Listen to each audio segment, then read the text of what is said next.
Hello everyone, good evening, welcome back to my channel.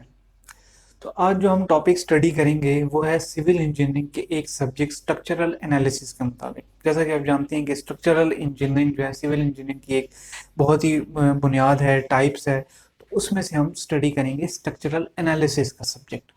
तो यहाँ पे देखिए, सबसे पहले तो स्ट्रक्चर एनालिसिस हमारा सब्जेक्ट है, उसमें हमारे पास जो टॉपिक है स्लोप डिफ्लेक्शन मेथड। अब इस स्ट्रक्चर एनालिसिस में क्या होता है कि स्ट्रक्चर के लिए हम दो चीज़ें हम टर्म्स यूज़ करते हैं, एक स्ट्रक्चरल डिज़ाइन होता है और एक स्ट्रक्चर एनालिसिस होता है। तो स्ट्रक्चरल डिज़ाइन तो ये कि हमारे पास जो भी आरसी स्ट्रक्चर्स होते हैं या स्टील स्ट्रक्चर या टिम्बर स्ट्रक्चर, वेदर जो भी मटेरियल यूज़ होता है उस मटेरियल के स्ट्रक्चर को हम डिज़ाइन करते हैं और उसमें कितनी रीइंफोर्समेंट होगी, उसमें क्या लैप लेंथ प्रोवाइड होगी, ये सारा हमारा आरसीसी में होता है।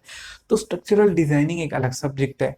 और उसके अलावा स्ट्रक्चरल एनालिसिस हमारे पास होता है कि जब हमारे पास स्ट्रक्चरल डिज़ाइन होगा तो फिर उसके ऊपर लोड आएंगे और डिफ्लेक्शन होगी, रोटेशन होगी, डिस्प्लेसमेंट होगी। तो वो सारा का सारा प्रोसेस किस किस में यूज़ होता है, स्ट्रक्चर एनालिसिस में। कि हम स्ट्रक्चर को एनालाइज करते हैं कि इसकी कितनी स्ट्रेंथ है और ये कितना लोड बियर कर सकता है, तो इसी हिसाब से हम इसकी स्ट्रेंथ को मेजर करते हैं। तो structure analysis basically strength of the materials के आगे एक फर्दर सब्जेक्ट है जिसको हम यूज़ करते हैं टू डिटरमाइन द स्ट्रेंथ। तो इसमें आप देख लीजिए कि डिफरेंट मेथड्स होते हैं, इसमें न्यूमेरिकल्स होते हैं, डिफरेंट मेथड्स होते हैं। इसमें स्लोप डिफ्लेक्शन मेथड हो गया, इन्फ्लुएंस लाइन डायग्राम मेथड हो गया, इसी तरीके से मूवमेंट डिस्ट्रीब्यूशन मेथड हो गया। तो भी आज हम जो टॉपिक स्टडी करेंगे वो है slope deflection method. Slope deflection method भी एक मेथड है हमारे पास, जो कि इसमें आप देख लेते हैं इंट्रोडक्शन।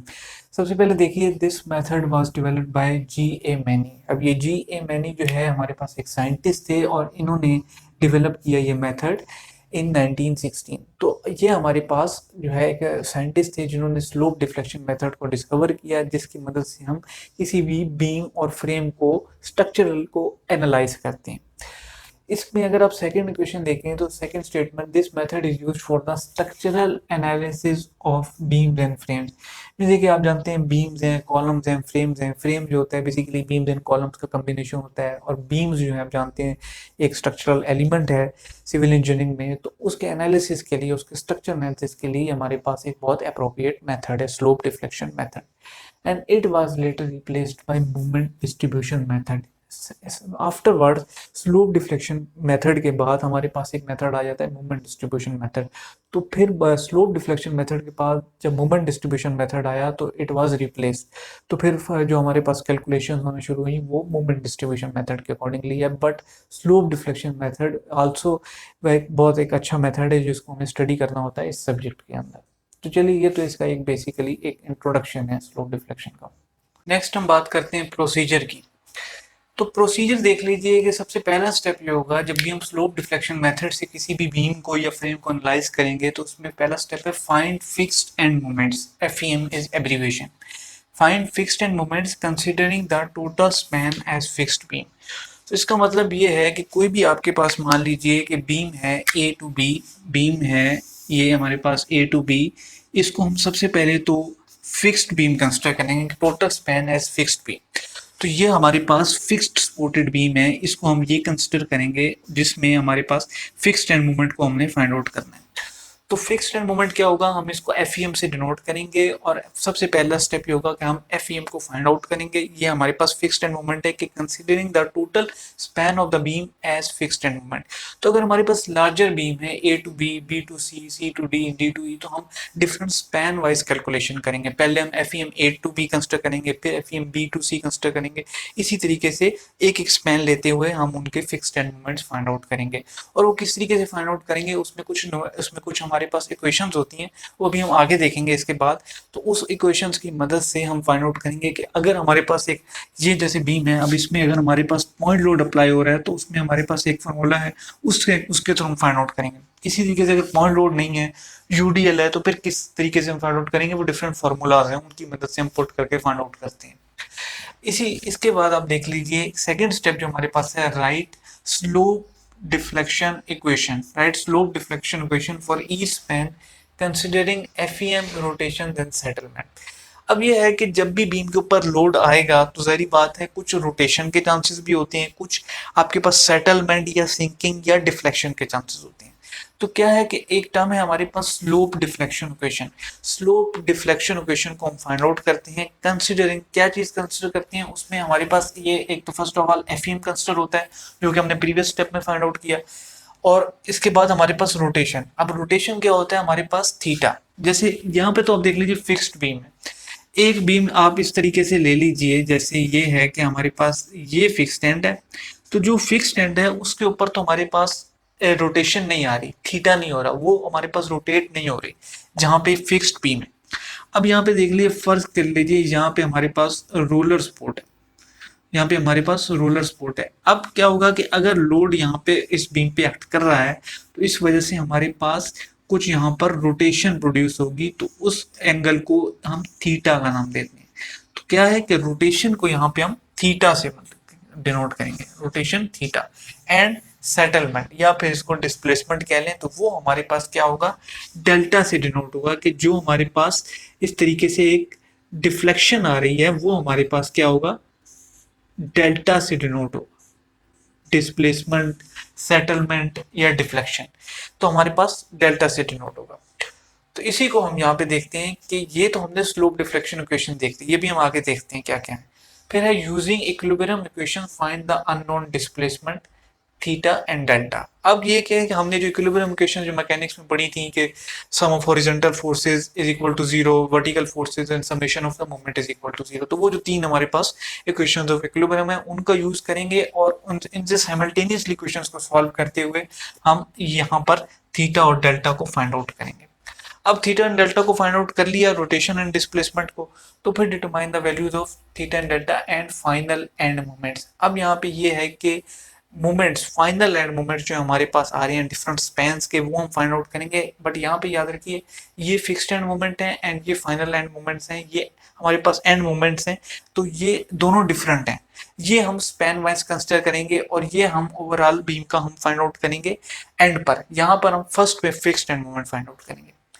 तो ये हमारे हमने मोमेंट फाइंड आउट करने हैं। उसके बाद क्या है, सिंपल स्टेप ये कि drop bending moment diagram. Drop bending moment diagram जैसा कि आप जानते हैं एसएफडी एंड बीएमडी मैकेनिक्स में ड्रॉ करते हैं, तो फिर इसी बीम को हम बेंडिंग मोमेंट डायग्राम ड्रॉ करेंगे और फिर फाइनल हमारे पास आंसर आ जाएगा। तो ये हमारे पास कुछ स्टेप्स हैं, लेकिन ये आपको अभी इस तरीके से समझ नहीं आएंगे। पहले तो हम इनके फॉर्मूलाज देखेंगे, उसके बाद फिर हम कुछ अगली वीडियोस में हम न्यूमेरिकल सॉल्व करेंगे, तो फिर क्लियर होगा। हम बात करते हैं प्रोसेस की।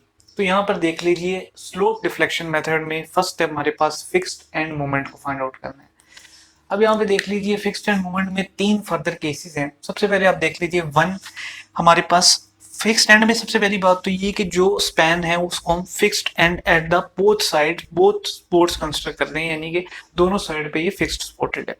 अब यहाँ पे देख लीजिए फर्स्ट केस में पॉइंट लोड अप्लाई हो रहा है which is of magnitude W।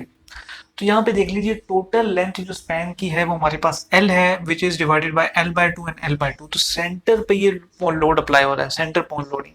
अब इस केस में जो हमने इक्वेशन देखनी है, याद रखिए डिफरेंट फॉर्मूलाज हैं जो कि हम यूज करेंगे फिक्स्ड एंड मोमेंट के लिए।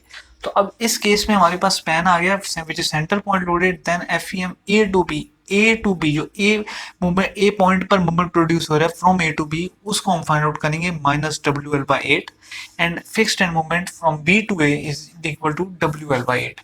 अब देखिए फॉर्मूला तो एक ही है, ए से बी तक, बी से ए तक, लेकिन क्या है साइन कन्वेंशन का फर्क आ रहा है। अब साइन कन्वेंशन का फर्क क्यों है, तो यहाँ पे आप देखिए कि एंटी क्लॉकवाइज को हम नेगेटिव कंसिडर कर रहे हैं और क्लॉकवाइज को हम पॉजिटिव कंसिडर कर रहे हैं।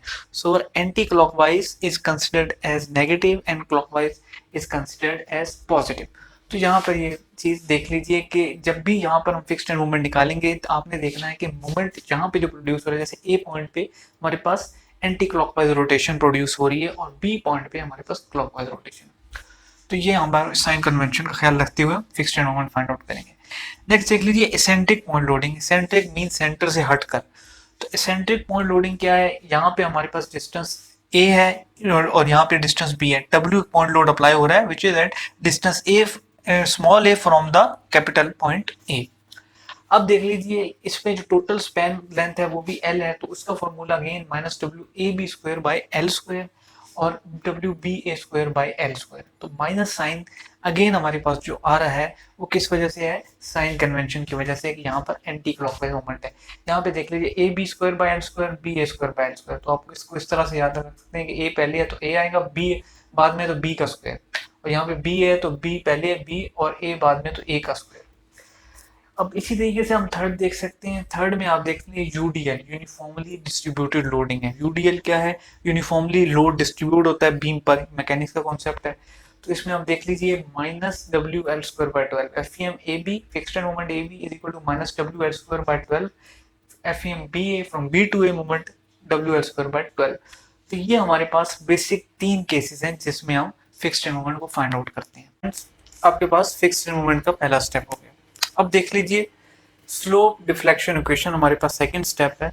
उसमें क्या है कि हमने ये हमारे पास फाइनल एंड मोमेंट जो है एम ए बी, ये हमने फाइंड आउट करना है किस तरीके से।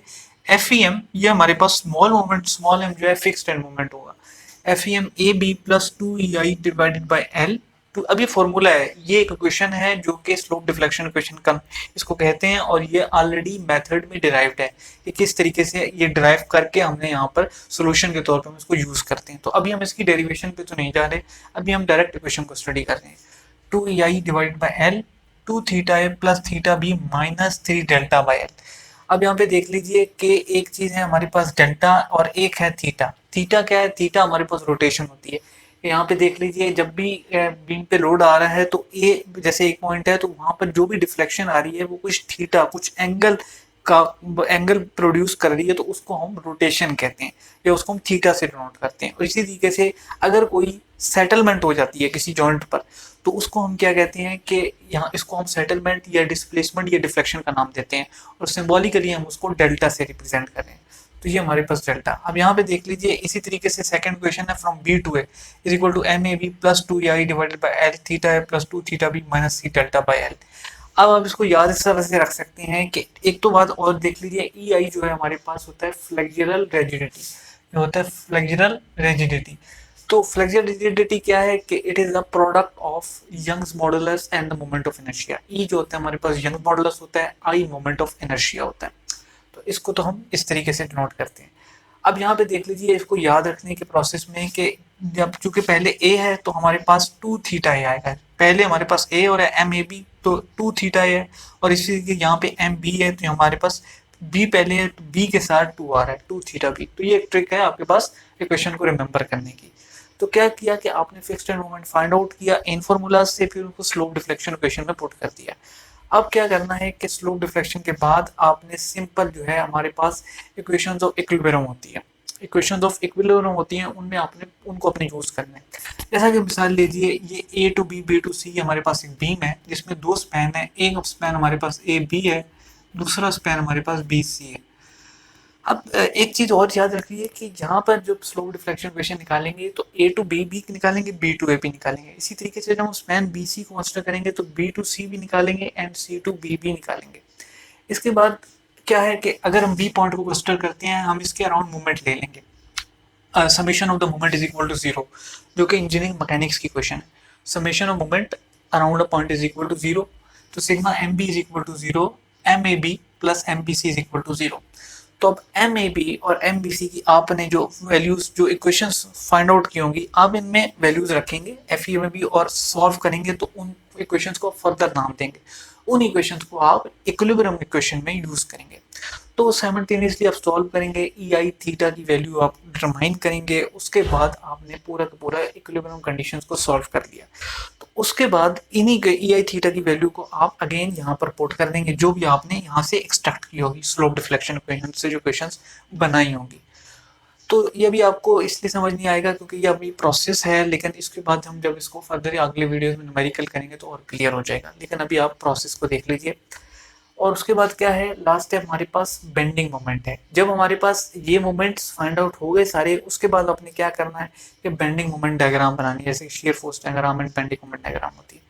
और उसमें एक चीज़ और है कि बेंडिंग मोमेंट डायग्राम में पीक पॉइंट्स पर जो मैक्सिमम मोमेंट आते हैं, पीक पॉइंट्स पर जो मैक्सिमम मोमेंट आते हैं, उनकी ये क्वेश्चन है। अब उसमें भी फर्दर 3 केसेस देख लीजिए। एक केस है हमारे पास सेंटर पॉइंट लोडिंग का, W पॉइंट लोड है, L/2 हाफ डिस्टेंस है। उस केस में क्या है, पीक पॉइंट पे जो मैक्सिमम मोमेंट है ये हमारे पास WL/4। इसी तरीके से एसेंट्रिक लोडिंग में AB आ रहा है, तो WAB डिवाइडेड बाय L ये हमारे पास एसेंट्रिक लोडिंग है। इसी तरीके से ये हमारे पास मैक्सिमम मोमेंट है। इसी यूडीएल में अगर मैक्सिमम मोमेंट देखेंगे तो क्या हो जाएगा, WL²/8। तो ये तीनों फार्मूलाज अपने यहाँ पर लगाकर फिर bending moment, maximum bending moment भी फाइंड आउट कर लेना है और डायग्राम भी ड्रॉ कर लेनी है। तो इस तरीके से पूरा जो न्यूमेरिकल होगा वो स्लोप डिफ्लेक्शन इक्वेशन के मेथड से सॉल्व हो जाएगा। सो फ्रेंड्स, इस तरीके से हमने देख लिया कि पूरा प्रोसेस क्या है। अब हम इसको एक दफ़ा सम अप कर देते हैं कि देखिए, स्लोप डिफ्लेक्शन मेथड एक मेथड है जिसको हम यूज करते हैं for the structure analysis of the beams and frames. और इसमें जो पहला स्टेप है, हम फिक्स्ड एंड मोमेंट को फाइंड आउट करते हैं considering the whole span as a fixed beam. और उसके डिफरेंट हमने फॉर्मूलाज देख लिए, FEM से नोट करते हैं या स्मॉल m से नोट करते हैं, किस तरीके से है वो हमने सारा कुछ देख लिया। अब यहाँ पे देखिए, सेकंड एक तो साइन कन्वेंशन की बात कर ली, एंटी क्लॉकवाइज को नेगेटिव कंसिडर कर रहे हैं और क्लॉकवाइज को पॉजिटिव कंसिडर कर रहे हैं। इसी तरीके से स्लोप डिफ्लेक्शन इक्वेशन एक टर्म है, और स्लोप डिफ्लेक्शन इक्वेशंस हैं वो हमने देख ली किस तरीके से MEB है और MB है। इसी तरीके से आप यहाँ पे BC को भी यूज कर सकते हैं, तो यहाँ पर MBC हो जाएगा और 2θB + θC - 3Δ/L। EI को मैंने आपको बता दिया, फ्लेक्सुरल रिजिडिटी कहते हैं, which is a product of Young's modulus and moment of inertia I। इसी तरीके से यहाँ पे देख लीजिए, MCB भी हो सकता है। तो यहाँ पे आपके पास जो एक बीम होगी उस पर जितने भी स्पैन्स होंगे उसको स्पैन वाइज आपने डिवाइड करके, जैसे स्पैन AB है, स्पैन BC है, स्पैन CD है, आपने सब पे स्लोप डिफ्लेक्शन इक्वेशंस को लगाना है और फिर फाइंड आउट फर्दर जो आपने सिंपलीफाई करके इक्वेशंस निकालनी है और फिर उनको नाम दे देना है ABCD या 1 2 3 4। उसके बाद आपने क्या करना है कि सिंपल जो है ना, सब यूजिंग इक्वेशंस ऑफ इक्विलिब्रियम को आपने लगाना है। और इक्वेशंस ऑफ इक्विलिब्रियम के बाद आपने सिंपल किसी भी पॉइंट पे, जैसे कि मूवमेंट है अराउंड पॉइंट B, हमने मूवमेंट यहाँ पे फाइंड आउट कर लिया, तो क्या है, MEB + MBC = 0। फोर्सेस की जो है इक्वेशंस ऑफ इक्विलिब्रियम वो भी यूज कर सकते हैं, लेकिन यहाँ पे हम मूवमेंट की इक्वेशंस ऑफ इक्विलिब्रियम यूज करेंगे। तो उसके बाद क्या है कि आपने यहाँ पे सॉल्व किया, आपके पास सारे वो वैल्यूज आ गई। पहले तो आपने EI थीटा की फॉर्म में साइमल्टेनियसली सॉल्व कर लिया। उसके बाद आपने जब यहाँ से वैल्यूज निकाल ली तो अगेन आपने यहाँ पर स्लोप डिफ्लेक्शन पुट कर दी जो आपने सिंपलीफाई क्वेश्चन की थी, और उसमें आपने वैल्यूज निकाल ली। तो अगेन फिर हमने ये बेंडिंग मोमेंट डायग्राम के 3 केसेस देख लिए, centre point, eccentric and UDL में। तो उम्मीद है गाइज आपको ये कॉन्सेप्ट समझ आया होगा और स्लोप डिफ्लेक्शन इक्वेशन का जो प्रोसेस और इंट्रोडक्शन है वो आपको पसंद आया होगा। तो अगर आपको ये वीडियो अच्छी लगी और आपको कॉन्सेप्ट समझ आया तो काइंडली इसको जरूर लाइक कीजिएगा एंड चैनल को भी जरूर सब्सक्राइब कीजिएगा।